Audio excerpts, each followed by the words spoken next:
Movie के start में 6 student को दिखाया जाता है जो बैठी बातें कर रही होती हैं। जैसे ही टीचर क्लास में एंटर होती है वो सब अपनी अपनी सीट पर बैठ जाती हैं। वो टीचर एक नन होती है जो आते ही इनको स्पिरिचुअलिटी पर लेक्चर देती है।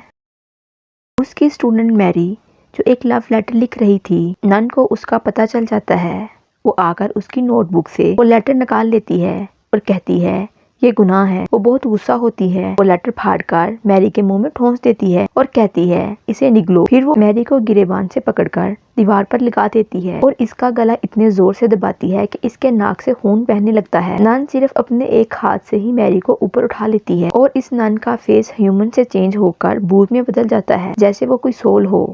फिर दिखाया जाता है मैरी जो इस नन की स्टूडेंट थी वो ये सब ड्रीम में देख रही होती है और जब वो उठती है तो रियल में इसके नाक से खून बह रहा होता है। वो जल्दी से उठकर अपना नाक साफ करती है। दरअसल मैरी को जो ड्रीम आता है वो उसके बोर्डिंग स्कूल का एक इंसिडेंट था जिसमें ये 6 स्टूडेंट पढ़ती थी जिन्हें अपनी टीचर यानी नन बिल्कुल भी पसंद नहीं होती। वो इन्हें हर छोटी छोटी बात पर पनिश करती हैं। एक दिन नन वो इसके इलीगल रिलेशन की वजह से बहुत डांटती हैं और इसके साथ जबरदस्ती कर रही होती है।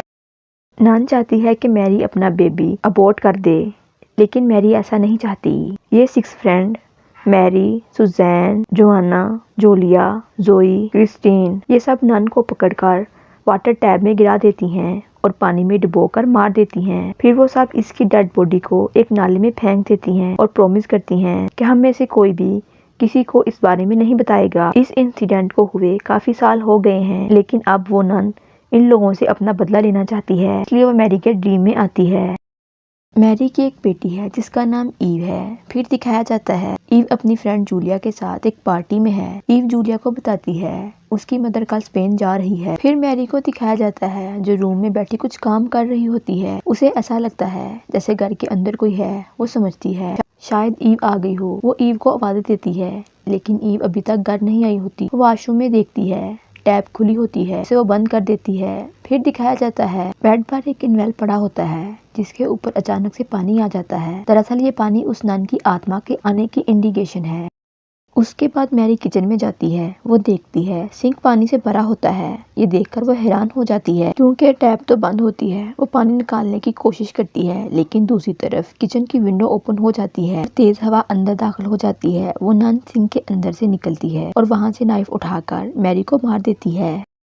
दूसरी तरफ ईव भी आ जाती है जो मैरी की चीखें सुनकर किचन की तरफ दौड़ती है। वो मैरी को देखकर घबरा जाती है। वो क्लियरली नन को विंडो से बाहर जाते हुए देखती है। उसके बाद वहाँ पुलिस आ जाती है। वो समझते हैं इन्हें किसी ने मारा है, लेकिन वहाँ कोई भी फिंगरप्रिंट्स नहीं मिलते। जूलिया पुलिस वाले को बताती है कि कई साल पहले भी इसकी मदर ने खुदकुशी करने की कोशिश की थी, लेकिन वो पुलिस वाला इसकी बात पर यकीन नहीं करता। दूसरी तरफ यूलालिया को दिखाया जाता है जिसे जोई की कॉल आती है। वो उसे बताती है क्रिस्टीन न्यूयॉर्क गई है मैरी से मिलने, क्योंकि इन दोनों ने यहाँ स्पेन आना था। लेकिन क्रिस्टीन के मिलने से पहले ही मैरी की डेथ हो गई है। क्रिस्टीन उससे नहीं मिल पाई। इसके बाद ग्रेवयार्ड में दिखाया जाता है मैरी की तदफीन के बाद ईव क्रिस्टीन से मिलती है। क्रिस्टीन उसे बताती है मैं तुम्हारी मदर की फ्रेंड हूँ। वो बताती है परसों हम एक ट्रिप पर जाने वाले थे, हमें अपने पुराने बोर्डिंग स्कूल पुराने फ्रेंड्स को मिलना था। क्रिस्टीन बताती है हमारी एक फ्रेंड जोआना जिसकी पिछले वीक ही लंदन में डेथ हो गई है। क्रिस्टीन ईव से कहती है मैं कल तक यहाँ ही हूँ, मुझे तुमसे बात करनी है। फिर ईव घर आकर अपनी मदर की पुरानी फोटोज और बोर्डिंग स्कूल के बारे में इंफॉर्मेशन कलेक्ट करती है, क्योंकि इसकी मदर ने उसे कभी भी अपने बोर्डिंग स्कूल के बारे में नहीं बताया था। क्रिस्टीन यूलालिया से फ़ोन पर बात करती है तो इसके बेड पर भी पानी आना शुरू हो जाता है। अब वो नन क्रिस्टीन को मारना चाहती है, इसलिए वो क्रिस्टीन के रूम में चली जाती है। वो वॉशरूम में खड़ी होती है। वो देखती है कमोड पानी से भरा हुआ है। उसका ढक्कन हिल रहा होता है। वो ढक्कन को खोलती है, सारा पानी उसके ऊपर गिर जाता है। वो शीशे में नन को देखती है। वो डर कर रूम से बाहर निकल आती है और भागकर लिफ्ट में चली जाती है। वो आत्मा लिफ्ट के अंदर चली जाती है।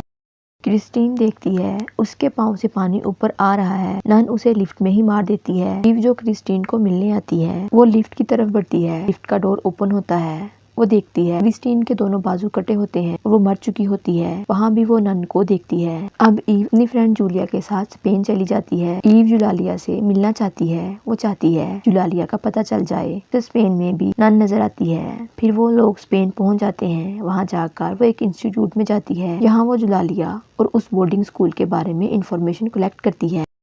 वहाँ उसकी मुलाकात गैब्रियल से होती है। वो ईव से कहता है मैं तुम्हारी मदद करूंगा, मैं तुम्हें ट्रांसलेट करके बता सकता हूँ। तो यूलालिया को दिखाया जाता है जो फोन पर जोई से कहती है हमें आज ही उस मनहूस जगह पर जाना होगा ताकि वहाँ जाकर देखें क्या हो रहा है। रात को ईव अपने फ्रेंड के साथ एक पार्टी में जाती है। वहाँ पर गैब्रियल भी उसके साथ होता है। वो ईव को बताता है वो प्रीस्ट बनना चाहता है। वो बताता है ये बोर्डिंग स्कूल 1988 से बंद है, तुम वहाँ क्यों जाना चाहती हो। वो बताता है सिस्टर उर्सला वहाँ की प्रिंसिपल गायब हो गई थी। वो उस बोर्डिंग स्कूल का एड्रेस भी देता है ईव को। उसके बाद ईव यूलालिया का एड्रेस ढूंढकर उसके घर जाती है। वो वहाँ जाकर देखती है नन ने उसको भी बड़ी बुरी तरह मारा होता है। वो लोग बाहर जाने लगते हैं कि जोई की कॉल आती है। वो कहती है जब से सुजैन को मैरी का पता चला है वो बेकाबू हो गई है। जोई कहती है हम पुलिस को भी नहीं बुला सकते और कहती है हम जिस ख्वाब की खोज में हैं वो उसी जगह मिलेगा जहाँ सब शुरू हुआ है। फिर वो चारों यूलालिया के घर से सीधा उस बोर्डिंग स्कूल में जाते हैं जहाँ बिल्कुल अंधेरा होता है। वहाँ से एक आवाज आती है स्वागत हो आपका नन चड़ेल घर में। इसके बाद वो लोग ऊपर जाते हैं। ईव उस क्लासरूम में जाती है जहाँ उसकी मदर कभी पढ़ा करती थी। वो लास्ट वर्ड जो नन ने बोर्ड पर लिखा होता है अभी तक बोर्ड पर लिखा हुआ होता है। ईव क्लासरूम की विंडो से जोई और सुजैन को देखती है। वो भागकर इन्हें मिलने जाती है। ईव इन्हें बताती है यूलालिया और क्रिस्टीन मर चुकी हैं। सुजैन खौफजदा हो जाती है। ईव उनसे पूछती है हम पुलिस को क्यों नहीं बुला सकते, मैं जानती हूँ मेरी माँ को किसने मारा है, इस नन सिस्टर उर्सला ने। वो नहीं मानती। सुजैन कहती है ये कैसे हो सकता है। जोई ईव को बताती है नन तो मर चुकी है, फिर वो कैसे हो सकती है। इसके बाद वो सारा इंसिडेंट ईव को बताती हैं, उन्होंने नन को क्यों और कैसे मारा। फिर सुजैन ईव और गैब्रियल को बताती हैं थर्मल पार्क के लोगों ने इस तालाब के पानी को 2 वीक पहले सुखा दिया है। जब तालाब का पानी सूख गया है तो नन की आत्मा आजाद हो गई। वो अब चैन से नहीं बैठेगी जब तक उसका बदला पूरा ना होगा। जोई उसे काम डाउन करती है। सुजैन सबसे कहती है हमें अब वो यहाँ से बाहर नहीं जाने देगी, अब हमें अपने सब पापों की सजा मिलेगी। इसके बाद ईव और गैब्रियल नन के रूम में जाते हैं। जोई बताती है मेन एंट्रेंस के पास बिजली का मीटर था। दूसरी तरफ जूलिया और उसका बॉयफ्रेंड लाइट ठीक कर देते हैं। लाइट ऑन हो जाती है। ईव इस नन के रूम में जाती है जहाँ वो एक डायरी लिखती है। उसके बाद वो बेड पर पानी देखती है। फिर वो देखती है ब्लैंकेट के नीचे कोई है जो मूव कर रहा होता है। वो ब्लैंकेट खींच देती है। नन की आत्मा उठकर इसकी तरफ भागती है। वो आत्मा ईव से टकराकर चली जाती है और इसकी बॉडी पानी से भीग जाती है। फिर वहाँ गैब्रियल आ जाता है। वो कहता है मुझे सब समझ आ गया है, वो आत्मा ये सब कैसे कर रही है। गैब्रियल को वहाँ कुछ सेंट्स की तस्वीरें मिलती हैं। जैसे जैसे इन सेंट को मारा गया था वैसे वैसे वो नन इन सब मार रही होती है। ईव सबको आकर बताती है कि आकर देखो गैब्रियल को क्या मिला है। वो सब भागकर वो तस्वीरें देखते हैं। वो पिक्चर्स देखकर जोई को गुस्सा आ जाता है। वो जोर जोर से बोलना शुरू कर देती है, वहाँ से भाग जाती है। सुजैन भी कहती है मुझे ऐसे नहीं मरना। वो एक रूम में अपने आप को बंद कर लेती है जबकि ईव उसे कहती है बाहर आओ। सुजैन कुछ पढ़ना शुरू कर देती है। फिर वो देखती है वहाँ पानी आ जाता है जो ऊपर को उठता है। नन की आत्मा नजर आना शुरू हो जाती है। उसके बाद वो सुजैन की गर्दन काट देती है और सुजैन मर जाती है। अब सिर्फ जोई रह जाती है। ईव कहती है मैं इसे देख सकती हूँ, मैंने इसे देखा था। जोई कहती है हाँ, वो तुम्हें क्यों नजर आती है, क्योंकि उस रात तुम भी हमारे साथ थी। फिर वो उसे बताती है जब हम लोगों ने इसे मारा था तब मैरी प्रेग्नेंट थी, इसलिए वो तुम्हें भी नजर आती है। इसके बाद वो सब प्लान बनाते हैं हमें इस जगह को पानी से भरना होगा, फिर वो इंसानी रूप में आ जाएगी और हम इसे आसानी से मार सकते हैं क्योंकि इसे पानी में मारा गया था और अब भी हम उसे पानी में ही मार सकते हैं। जोई, जूलिया और ईव ड्रेन बंद करने के लिए कपड़े इकट्ठे करते हैं। जूलिया और ईव वॉशरूम में चली जाती हैं जबकि जोई दोबारा किचन में जाती है जहाँ नन की आत्मा उसे मार देती है। उधर गैब्रियल और जोल ऊपर पानी की टैंकियों को खोलने के लिए जाते हैं। गैब्रियल मेन पाइप को खोल देता है, उसमें से एकदम बहुत सारा पानी बाहर निकलता है जिससे गैब्रियल की डेथ हो जाती है और इसके मुंह से ब्लड निकलना शुरू हो जाता है। अब सिर्फ ईव, जूलिया और जोल जिंदा हैं, बाकी सब मर गए हैं। वॉशरूम में काफी सारा पानी इकट्ठा हो जाता है। ईव जूलिया से कहती है तुम यहाँ से चली जाओ। जूलिया बाहर आकर बैठ जाती है। इधर जोल ऊपर से आ जाता है। वो जूलिया को बताता है गैब्रियल मर चुका है। फिर जोल जूलिया को बताता है मुझे अब समझ आ गया है ये सब क्या हो रहा है। ईव जानती थी कि माँ ने एक नन का मर्डर किया था। मुझे गैब्रियल ने बताया था। उस वक्त ईव के माइंड को किसी ने ब्लॉक कर दिया था। अब उसे पुराना सब याद आ गया है। हम दोनों जानते हैं इन सब की मौत के पीछे एक ही है। इंसान हमेशा मौजूद रहती है, वो सिर्फ ईव है। इसी तरह नन ईव के अंदर जिंदा थी।